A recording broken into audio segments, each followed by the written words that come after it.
Hello everyone. Today's topic of discussion is the Kothari Commission. Kothari Commission is also known as the National Education Commission 1964. It was formed under the chairmanship of D.S. Kothari with 17 other members on 14 July 1964.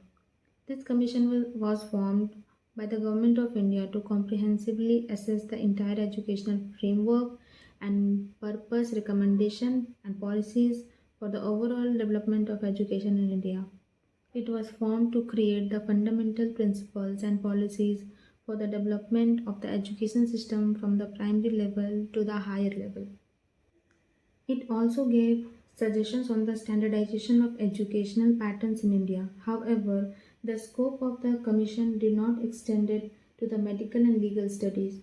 The commission established 12 task forces to address various sections of education including school education, technical education, agriculture education and higher education as well. Seven working groups were instituted to examine specific issues and provide comprehensive report. The Commission recognized education as an important tool for societal reconstruction and for making citizens aware of their important participation in the national building and development process alongside with the government. That was all of the introductory part. Let's now dive deeper in this topic and learn what were the main recommendations given by the Kothari Commission. First of all, let's discuss the needs of the Kothari Commission formation. We need to know that why on the first place it was needed to set up a commission. The Kothari Commission was established to provide a roadmap for educational development and policy formation that could contribute to the progress and growth of the nation. The Indian education system needed a comprehensive evaluation to address shortcomings and identify areas of improvement across different level of education from primary to higher education level. It means the commission comprehensively evaluate and identify the areas that needed improvement across different levels such as primary, secondary and higher education to address disparities in educational access and quality, especially in the rural and marginalized area. The Commission focused over the rural and marginalized area as for the holistic development of nation. Alongside from urban areas, the rural areas need to be developed as well. A major population of India reside in the rural areas. There was a need for holistic reforms in the education covering curriculum, infrastructure, teachers training, and quality enhancement. The Kothari Commission covered all the aspects of education from education, infrastructure to teacher training to align the system with the changing needs of a developing nation and to establish a standardized and uniform national pattern of education. These were the needs for which Kothari Commission was formed. Now let's discuss report of the Kothari Commission. The Kothari Commission report entitled Education and National Development was submitted on 29th June 1996. It was based on the idea that education is the most important pillar for nation development. It was divided into four subparts that are focused on the general issues, studied the stages of education, provided recommendation program, and it deals with the additional papers as well. Apart from this, there are four main themes as well, and they are increase of productivity, promoting national and social integration, modernization and education, and developed moral, social, and spiritual values. Now, let's discuss recommendation of Kothari Commission. This commission proposed a common school system that would provide equal educational opportunities to all children regardless of their socio-economic background.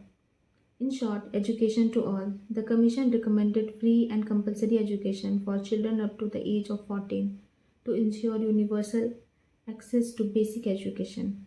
The Commission emphasized the importance of a flexible and balanced curriculum that would promote activity, critical thinking, and holistic development of students. It also suggested three language formula, that is, the student should learn two languages alongside of their mother language, which in total makes it to three languages.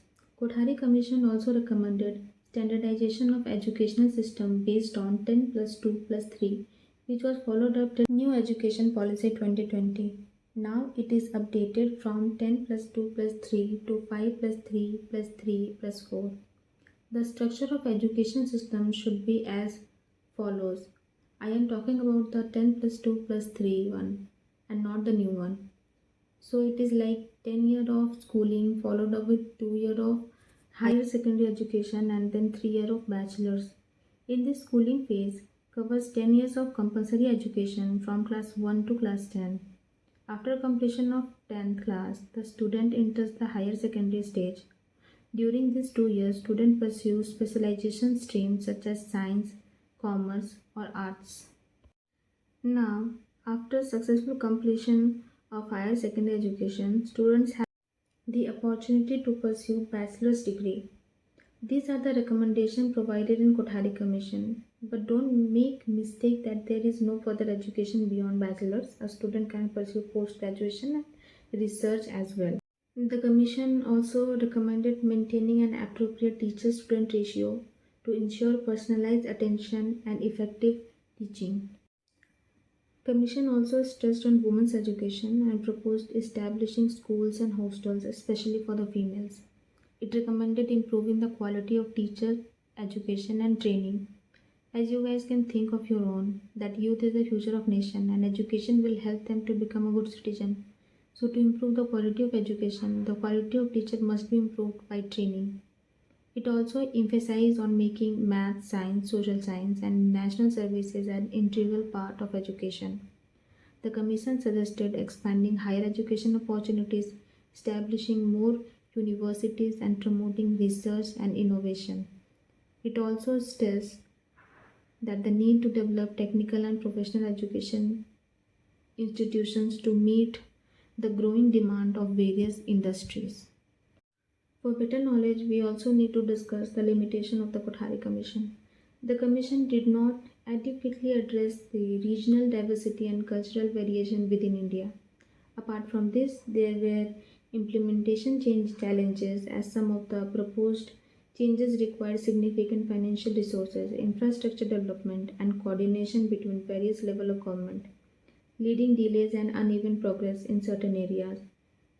Its recommendation did not adequately address the issue of higher education funding, leading to ongoing financial constraints for universities and colleges.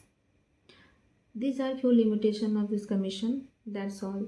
Thank you for watching. Keep learning.